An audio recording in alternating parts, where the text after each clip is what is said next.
So this video will definitely make you question what you know about the golf swing. I did a post some time ago and I had so many comments about it, which were crazy, and most of them wrong. So let's talk through what we're going to do today. We're going to try and get the rib cage and the kind of squat move in delivery in the downswing. Let's call it the Tiger Woods move because he does it, and I'll share some footage of Tiger doing it.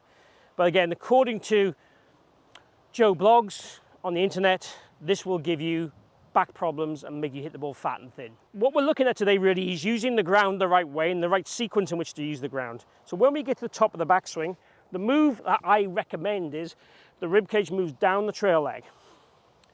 And the idea in that basically is we get the hands nice and low pre-contact, so then we can then turn and stand up through the ball correctly.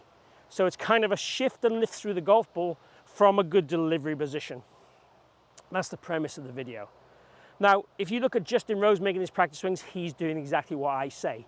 If you look at Tiger Woods in this footage, he's working on this kind of still downward movement. I'm not saying he's definitely going down the trail leg, but he's certainly working on trying to increase the squat, increase the flexion of his body. Now, when guys talk about this giving you back problems, if the spine is being rotated separately, that creates back issues. So if I'm working on rotational separation, that is no good for your back at all. I'm talking about just bend down, no rotation. There will be a tiny bit of rotation as you recenter for sure. It's pretty hard to stop that happen when there's a golf ball there and you try and hit the ball in this direction. There's about 10 degrees of freedom to surgeons, okay? I'm not a surgeon, but according to all my biomechanical and doctors and surgeon friends, and I talked about this stuff, we can create lateral separation, which is the hips moving laterally and the chest moving in the same position, it's kind of hanging back, if you like, for want of a better word, and we can flex forward, and that will give you no pain. Obviously, if your vertebrae are getting pinched and you're extending, that can cause back pain, and I do suffer from back pain. So I should know, this gives me no pain whatsoever. So flexing down more, and we're not talking huge amounts, but in the romantic sense, as my friend said, Mark Bull, Dr. Mark Bull, check him out if you want to check out what he's about.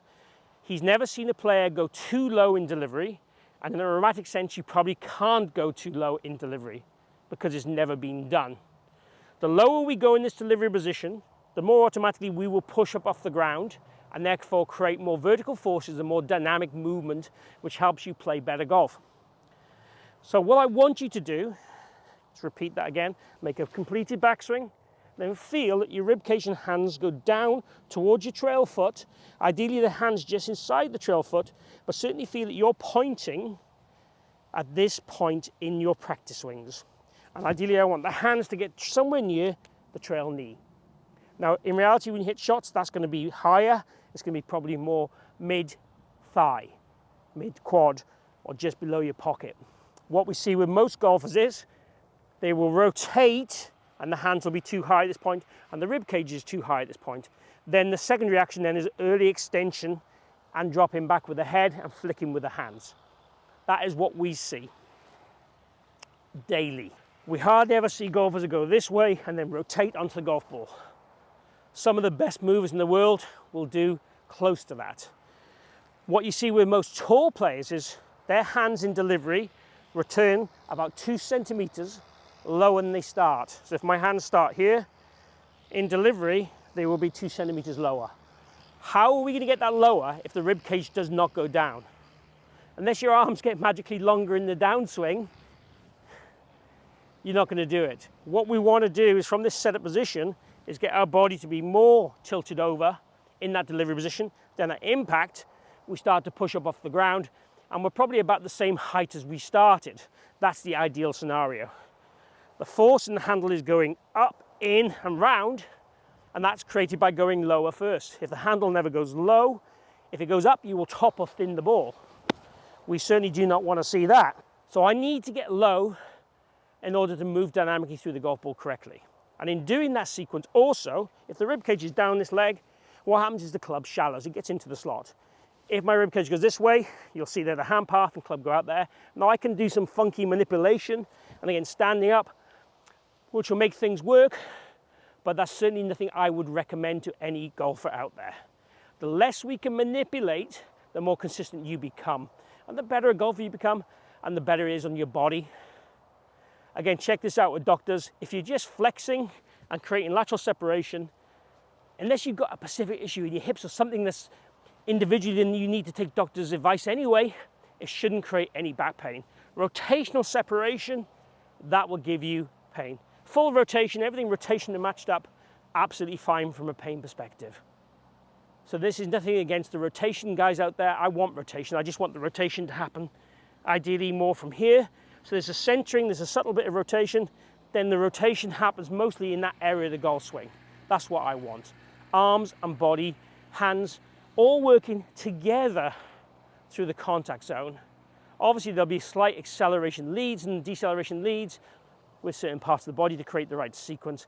I totally understand that, but I definitely want to feel that we have the focus in practice swings of going low and trying to feel that our back stays the target, if you like, aka just in rows, or certainly feel that we only move the hips laterally. There's a bump, then there's a rotation and a lift and a shift through the golf ball.